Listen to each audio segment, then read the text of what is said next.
Kita harus membuka ruang kebebasan berpikir, kebebasan berpendapat, kebebasan berorganisasi, freedom of expression, kebebasan freedom of association, asal ya kan tidak menyebar kebencian dan permusuhan, maka kemerdekaan berserikat tidak bisa dihalangi.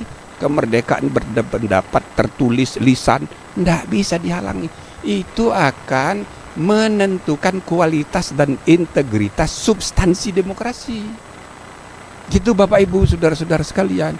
Jadi kita sebagai pelaku demokrasi, apalagi Bapak Ibu mewakili rakyat melalui Partai Nasdem, ini harus akrab dengan isu-isu yang berkembang di ruang publik.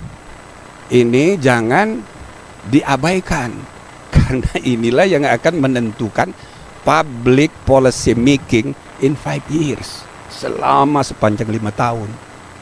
Selesai sudah di TPS, dah bukan dilupakan, tapi itu udah selesai. Tapi urusan kita ini bagaimana mengelola suara publik. Deliberasi di ruang publik harus terbuka.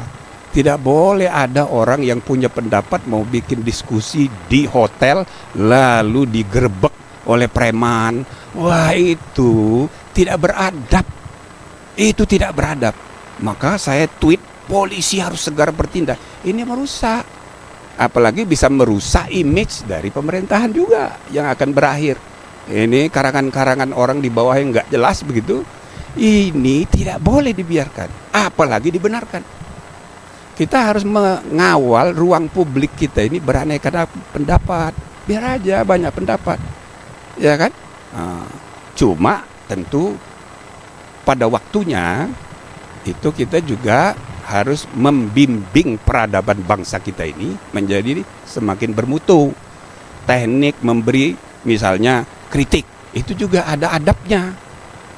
Kita mengkritik idenya, bukan hidungnya, bukan rambutnya, bukan warna kulitnya. Itu cara kritik yang tidak beradab. Jadi demokrasi kita, saudara-saudara, the third largest democracy in the world. Demokrasi terbesar ketiga dari segi jumlah penduduk dan juga dari segi jumlah pemilih, ya kan? Bahkan kalau pilpres, presiden yang paling banyak dipilih dalam sejarah nomor 1 ini Prabowo, 69 juta. Nomor 1. Nomor 2 Jokowi. Nomor 3 baru Joe Biden. Jauh jaraknya jumlah pemilihnya itu. Nomor 4 di dunia SBY. Berarti 3 presiden di seluruh dunia yang paling tinggi jumlah pemilihnya itu dari Indonesia. Maka kalau demokrasi elektoral dihitung dari segi pilpres, Indonesia ini the first largest democracy in the world.